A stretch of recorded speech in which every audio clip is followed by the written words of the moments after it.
Pregnant महिला ने जैसे ही एक गर्भपात की दवाई खाई तो उसके पेट में मौजूद बच्चे ने उसे घूंसा मारकर बाहर निकाल दिया। इसलिए महिला को लगा कि यह सामान्य गर्भावस्था का लक्षण है और उसने दूसरी गोली खा ली, लेकिन इस बार भी बच्चे ने दवाई बाहर फेंक दी। दरअसल उसे नहीं पता था कि उसके पेट में पल रहा बच्चा कोई साधारण बच्चा नहीं बल्कि एक पुनर्जन्म लेने वाला दिव्य संत है। क्योंकि एक दिन जब कुछ गुंडे महिला को नशीली दवा देकर उसे जान से मारने की कोशिश कर रहे थे तो वह भागते हुए एक वैन में जाकर छुप गई, परंतु नशीले पदार्थ के प्रभाव से वैन में मौजूद ड्राइवर और महिला दोनों संबंध बनाने लगे और उसी समय एक दिव्य आत्मा जो बिजली के प्रहार से अपना शरीर खो चुका था अपनी आत्मा के लिए नया जन्म ढूंढ रहा था। और जब उसने उन दोनों को जंगल में देखा तो सीधे महिला के गर्भ में प्रवेश कर लिया। इसलिए अगले दिन महिला को जब गर्भावस्था के लक्षण महसूस होने लगे तो संत ने अपनी बची हुई शक्तियों का उपयोग कर एक रात में भ्रूण तैयार कर लिया ताकि वह 10 महीने के बजाय सिर्फ 1 महीने में बाहर आ सके। परंतु महिला की हालत देखकर ड्राइवर से रहा नहीं गया, इसलिए उसने तुरंत उसे अस्पताल ले गया और जांच के उपरांत डॉक्टर ने बताया कि महिला 1 महीने की प्रेग्नेंट है। इसलिए डॉक्टर की यह बात सुनकर लड़की चौंक गई और बोली, ये कैसे हो सकता है? कल रात तो मेरी पहली बार थी। दरअसल वह लड़की पहली बार किसी पुरुष के साथ थी और वह व्यक्ति उसका पहला साथी था। उसे विश्वास नहीं था कि वह गर्भवती हो सकती है, लेकिन डॉक्टर ने कहा, मैंने कई सालों से ये काम किया है, मैं गलत नहीं हो सकता। इसलिए डॉक्टर की यह बात सुनकर लड़की बहुत परेशान हो गई, क्योंकि वह एक अमीर परिवार से थी और उसकी शादी के लिए परिवार ने पहले ही रिश्ता तय कर रखा था। इसलिए अगर किसी को उसके गर्भवती होने की बात पता चलती तो बड़ा हंगामा हो सकता था। इसलिए उसने इस समस्या से छुटकारा पाने के लिए उसने ड्राइवर से दवा लाने के लिए कहा, लेकिन जैसे ही उसने दवा खाई उसे उल्टी आ गई। इसलिए लड़की ने सोचा शायद दवा नकली है और वह फिर से डॉक्टर के पास गई और डॉक्टर ने कहा कि अब स्थिति ठीक नहीं है और अब इसे सर्जरी करनी होगी और इसके लिए परिवार के किसी एक सदस्य का साइन चाहिए। लेकिन लड़की अपने परिवार को ये बात नहीं बता सकती थी, इसलिए उसने ड्राइवर से साइन करने को कहा, लेकिन ड्राइवर ने साइन करने से मना कर दिया।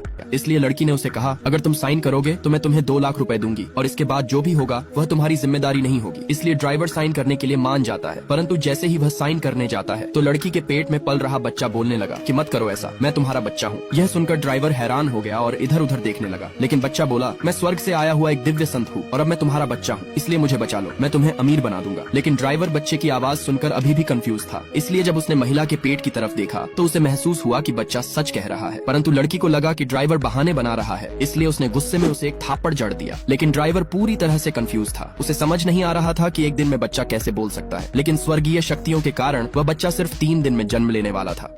ये आदमी जैसे ही ऑफिस पहुंचा तो उसने पाया कि हर एम्प्लॉई के सिर पर लाल रंग की एक वार्निंग लिखी हुई थी। उस वार्निंग में लिखा था कि सभी लोग सुबह 9:30 पर एक धमाके में मरने वाले हैं। यह देखकर उसे लगा कि शायद कंपनी में कोई बम है, इसलिए उसने तुरंत यह बात मैनेजर और चेयरमैन को बताई, लेकिन उन्होंने उसकी बात पर विश्वास नहीं किया और उल्टा चेयरमैन ने गुस्से में उसके मुंह पर चाय फेंक दी। इसलिए आदमी ने मैनेजर पर चिल्लाते हुए कहा कि वो उसकी बात पर ध्यान दे, क्योंकि उसके एम्प्लॉई की जान खतरे में है, पर कोई उसकी बात मानने को तैयार नहीं था। असल में यह आदमी, जिसका नाम लियू तियान था, एक साधारण सेल्समैन था और 3 दिन पहले से उसे हर उस व्यक्ति की मौत का वार्निंग दिखाई देने लगा था जो मरने वाला था। और सुबह ऑफिस आते वक्त उसने एक डिलीवरी बॉय को देखा जिसके सिर पर भी मौत का वार्निंग था। उसने उसे रेड लाइट पर रुकने को कहा, लेकिन डिलीवरी बॉय ने उसकी बात नहीं मानी और तेजी से सड़क पार करने लगा। तभी एक तेज रफ्तार ट्रक ने उसे टक्कर मार दी और उसकी वही मौत हो गई। इसके बाद लियू तियान ने ऑफिस के बाहर एक मजदूर को देखा जिसके सिर पर भी मौत का वार्निंग था, इसलिए उसने उसे नीचे उतरने के लिए चिल्लाया, पर मजदूर ने उसकी बातों पर ध्यान नहीं दिया और अगले ही पल अचानक गिरकर उसकी भी मौत हो गई।